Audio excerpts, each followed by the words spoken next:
अस्सलाम वालेकुम, मेरा नाम नुमान। आप देख रहे हैं टेकहोज। तो यार आज हम लोग करने वाले हैं इन्फिनिक्स नोट 10 प्रो का फुल डिटेल के अंदर कैमरा रिव्यू। तो हम लोग मूव करते हैं हमारे मेन कैमरा के ऊपर। तो यार आप लोगों के साथ में in depth real life Infinix note 10 pro का जो फुल कैमरा रिव्यू आज शेयर करने वाला हूँ। तो हम लोग डायरेक्टली तौर पर मूव करते हैं इसके मेन सेंसर के ऊपर 64 मेगापिक्सल के, क्योंकि ये वीडियो मुझे लगता है कि लंबी हो जाएगी। हमारे पास काफ़ी ज़्यादा पिक्चर्स हैं डिस्कस करने के लिए। अब आप लोगों को यहाँ पर ये वाली जो पिक्चर नज़र आ रही है, ये आज की हमारी सबसे डिफिकल्ट पिक्चर है जो कि हम लोगों ने इस कैमरा से कैप्चर किया है विद 64 मेगापिक्सल। अगर आप लोग इस पिक्चर के अंदर देखते हो तो आपको जो सन है वो डायरेक्टली तौर पर शाइन करता हुआ नजर आ रहा है फोन के सेंसर के ऊपर, यानी कि कैमरा के ऊपर। लेकिन स्टिल जो पिक्चर की क्वालिटी है, अगर उसको हम लोग थोड़ा सा क्रैक डाउन करने की कोशिश करते हैं तो फर्स्ट ऑफ ऑल आपको जो रोड नजर आ रहा है वो क्लियरली तौर पर नजर आ रहा है। इसके अलावा आप लोगों को कॉर्नर के अंदर जो स्काई का कलर है थोड़ा बहुत ब्लू, वो भी नजर आ रहा है। और इवन कि आप लोगों को जो नीचे वाली साइड के ऊपर जो प्लांट्स हैं वो भी ग्रीन ग्रीन नजर आ रहे हैं। और आपको मैं सबसे शॉकिंग बात बताऊं इसके अंदर, जब आप लोग पिक्चर को जूम करते हो तो एक्सपो सेंटर के ऊपर ये जो 1, 2 और 3 लिखा हुआ एंट्रेंस गेट, ये भी आपको नज़र आ रहे हैं। तो ये वाली जो पिक्चर मैंने जब क्लिक की थी तो मैं काफ़ी ज़्यादा इंप्रेस हुआ था। इससे डिफ़िकल्ट कंडीशन कोई हो नहीं सकती किसी भी स्मार्टफोन के कैमरा के लिए कि जो सन है वो डायरेक्टली तौर पर सेंसर के ऊपर शाइन कर रहा है। इसने ऑटो फोकस किया है, मैंने कहीं पर भी कोई भी क्लिक नहीं की। तो आप लोगों के सामने जो क्वालिटी वो आपको नज़र आ ही रही है। इसके बाद आप लोगों को ये वाली जो पिक्चर नज़र आ रही है, ये सबसे सूटेबल सिचुएशन है। आप लोगों को जो सब्जेक्ट नज़र आ रहा है बैक साइड के ऊपर जो बिल्डिंग है वो डायरेक्टली तौर पर सन के सामने है, मतलब कि जो सेंसर के लिए लाइट आ रही है वो मोर देन इनफ आ रही है। ये वाली पिक्चर भी मैंने 64 मेगापिक्सल से कैप्चर किया, जो डायनेमिक रेंज है। नीचे वाली साइड के ऊपर आपको जो प्लांट्स नज़र आ रहे हैं और जो बिल्डिंग का कलर है ये बिल्कुल नेचुरल नज़र आ रहा है। और इवन के सामने वाली साइड के ऊपर आपको जो बाइक और गाड़ी नज़र आ रही है ये मूविंग थी, इसको भी इसने स्टिल कैप्चर किया, मतलब कि आपको कुछ ज़्यादा ब्लरी इफेक्ट देखने को नहीं मिल रहा। तो ये वाली भी जो पिक्चर है ये काफ़ी ज़्यादा इंप्रेसिव है। और आप लोगों को जो स्काई का कलर है वो भी टोटली तौर पर यहाँ पर नज़र आ रहा है। और इसके अलावा इस पिक्चर को अगर आप लोग जूम भी करते हो तो आपको मोर देन इनफ डिटेल देखने को मिल जाती है। हम लोग मूव करते हैं हमारी तीसरी पिक्चर के ऊपर, जो कि मेरी सेल्फी है, जो कि मैंने फ़ोन को इस तरह बैक साइड के ऊपर करके 64 मेगापिक्सल से कैप्चर की थी। मेरी सेल्फी इतनी खास अच्छी नहीं है, लेकिन हम लोग क्वालिटी की बात करते हैं तो फर्स्ट ऑफ ऑल इसने जो फोकस किया है मेरे फेस को वो ऑटोमेटिकली किया है, क्योंकि मैं ऐसे करके फोकस के ऊपर ऐसे क्लिक तो कर नहीं सकता था। तो ये चीज़ इसकी काफ़ी ज़्यादा कमाल की है। और जो स्किन के कलर्स हैं वो भी काफ़ी डिसेंट निकल के आ रहे हैं। शर्ट का कलर काफ़ी कमाल का, और मेरी कैप के ऊपर जो लाइन बना है वो भी टोटली तौर पर इन फोकस है। अगर हम लोग बैकग्राउंड की बात करते हैं ना, तो यार बैकग्राउंड के ऊपर ये जो ब्रिज है ना ग्रीन कलर के अंदर, ये तो टोटली तौर पर में नज़र आ रहा है अच्छी तरह।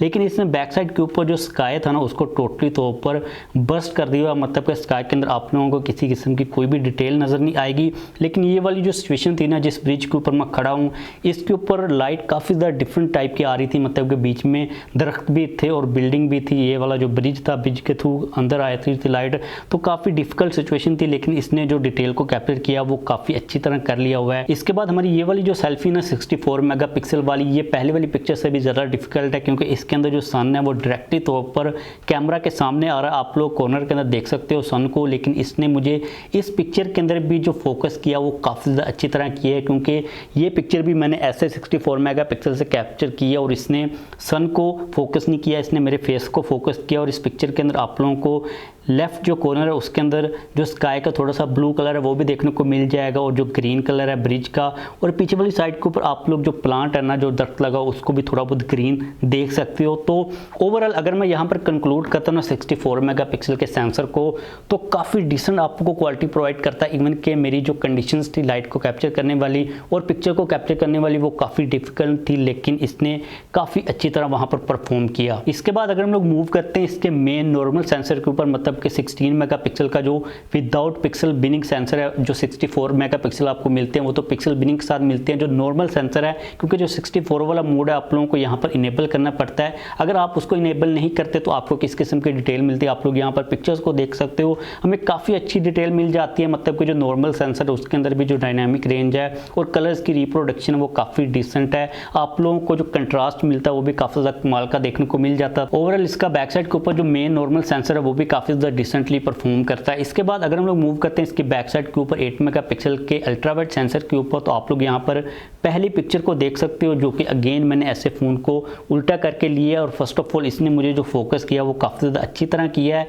जो डिटेल हमें मिल रही है इस पिक्चर के अंदर वो भी काफ़ी ज़्यादा अच्छी मिल रही है। जो कलर्स हैं, मेरी स्किन का जो कलर है और जो बैकग्राउंड के ऊपर ब्रिज का कलर है ग्रीन, वो काफ़ी डिसेंटली इसने कैप्चर किया। और आप लोगों को जो एरिया कैप्चर करके दिया इसने बैक साइड के ऊपर, क्योंकि मैंने आर्म लेंथ के ऊपर ही फ़ोन को होल्ड किया हुआ था, वो काफ़ी ज़्यादा अच्छा करके दिया। मतलब कि आप लोग ज़्यादा लोगों को इसके फ्रेम के अंदर ले सकते हो अगर आप लोग ऐसे करके भी फ़ोन को सेल्फी लेते हो। इसके अलावा इस पिक्चर के अंदर मुझे एक चीज़ थोड़ी सी अच्छी नहीं लगी कि बैक साइड के ऊपर जो स्काई है उसको इसने बिल्कुल भी कैप्चर नहीं किया, टोटली तौर पर उसको बस्ट कर दिया हुआ है। लेकिन ये सिचुएशन भी काफ़ी ज़्यादा डिफिकल्ट थी। ओवरऑल इस पिक्चर को भी मैं 10 में से 10 पॉइंट ही दूंगा डेफिनेटली। इसके बाद इसके अल्ट्रावाइड सेंसर के अंदर एक चीज़ मुझे काफ़ी ज़्यादा कमाल की लगी कि मैं अपने रूम के अंदर इसके अल्ट्रावाइड कैमरा को टेस्ट कर रहा था, तो जब मैंने अल्ट्रावाइड के ऊपर उसको स्विच किया, क्योंकि रूम के अंदर लाइट काफ़ी लो थी, तो इसने मुझे ऑटोमेटिकली सजेस्ट कर दिया कि आप नाइट मोड को ऑन कर लो। तो मैंने नाइट मोड को जब ऑन किया तो जो पिक्चर निकल के आई वो काफ़ी डिसेंट थी। मतलब कि इसके अंदर आप लोगों को जो सॉफ्टवेयर का एक्सपीरियंस मिलता है कैमरा का वो भी काफ़ी डिसेंट मिल जाता है। ये चीज़ों को ऑटोमेटिकली डिटेक्ट वगैरह कर लेता है ईजिली। इसके अलावा इसकी बैक साइड के ऊपर में 2-2 मेगापिक्सल के मैक्रो डेप्थ सेंसर्स भी देखने को मिल जाते हैं, वो भी अच्छी तरह परफॉर्म करते हैं। हम लोग उनके ऊपर इतना खास ज़्यादा